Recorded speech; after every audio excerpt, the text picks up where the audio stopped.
Hi, this is Madeline. My condition or disease I chose is autism spectrum disorder, and those are actually pictures of somebody's brain with autism when you're getting a brain scan.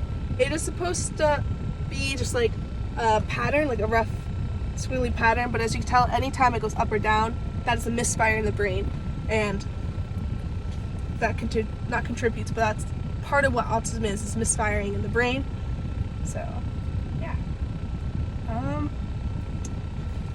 There's a slide. It's the Tell Me More slide, so you kind of get like an overview of what autism is, or about, kind of. Okay, autism is commonly diagnosed between the ages of 2 to 5 for boys, but a lot of girls do not get diagnosed until adulthood. And that is because usually girls present in a different way than boys, where boys are really obvious.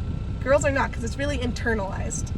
So, ASD cannot be cured, but there are many ways to help with the symptoms, such as therapies, medication, and support.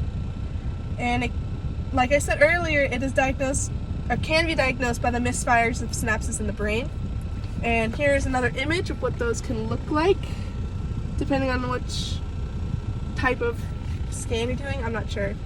I'm no scientist, but I know a rough idea of it. So, autism can also affect people of all ages and is presented in a wide variety of ways. So it's not a cookie cutter thing. There's a lot of stereotypes about autism, and yes, some of them can be true, but usually no. I wouldn't say all stereotypes are true. And there are a lot of things that don't fit into the stereotypes of autism that you'll notice, working with people, or if you ask and stuff. Or maybe you won't. I don't know. So, I'm going to show the slide first. What can this condition look like? Again, autism affects all people differently. For some, it may affect their ability to understand social interactions and cues. It can make everyday tasks more difficult to accomplish. For people higher on the spectrum, it is likely they have unusual reactions to certain sensory inputs or repetitive and destructive behaviors. Sometimes these behaviors can be as unsafe as hitting themselves, throwing things, and eloping. Though it's not impossible for those who are higher functioning to experience those too.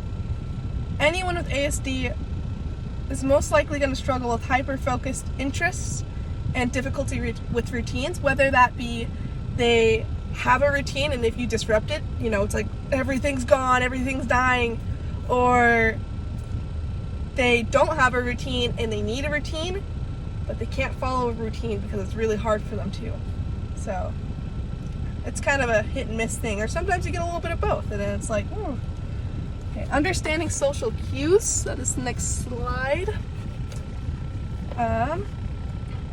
When you have a resident who has trouble understanding social cues, there are many strategies you can use to go over this potential roadblock, such as being clear and direct. Do not allude to what you want, just, tell them straight, like, I want you to do this. Don't hint at it. Sometimes that can be really complicating and stressful for them when they can't, understand those little, reading between the lines. They can't really understand that as well sometimes. And then you want to model what you want them to understand. So show them the behaviors you want to see, because that is the best way to learn. Everyday tasks. Okay, here's that slide.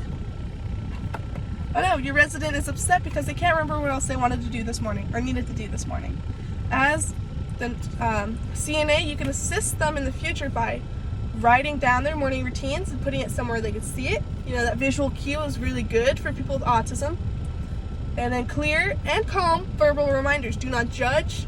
Do not put them down. Just say, hey, I noticed that you haven't brushed your teeth this morning, and I know you don't want assistance with it. You want to do it yourself. So, just tell them. Just be straight up with them. Yeah.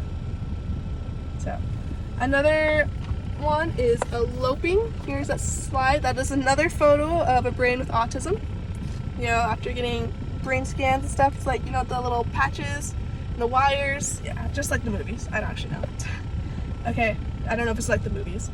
So, eloping, this is one of the more scary things to have to work with, because it's one of the more dangerous habits. And how can we stop this behavior? Adding alarm systems to the door in the room, or having somebody always near them. Because not only will somebody always near them stop them, but that cue that you're going to get caught will also stop somebody. So, yeah. Sensory issues. So here's this. Don't want to close it. Here is the slide. Let me read it. When a resident is having issues becoming overwhelmed by different noises, textures, or possibly even the lighting in the room, you can help by listening to exactly what is bothering them.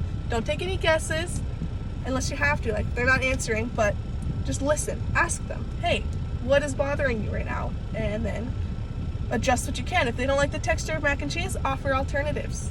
So just, you're here to like make them comfortable. And yeah, I think this is the last slide. Destructive behaviors. If a resident with autism leads them to have destructive behaviors such as hurting themselves or potentially hurting others, you can keep everyone safe by removing breakable objects in the room and other potential hazards. Redirect the resident's frustration into a helpful hobby.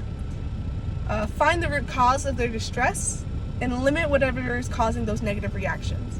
So, all in all, it can be difficult to work with somebody with special needs, but it is not impossible. There are ways to work around it. And yeah, that's my presentation. Thanks.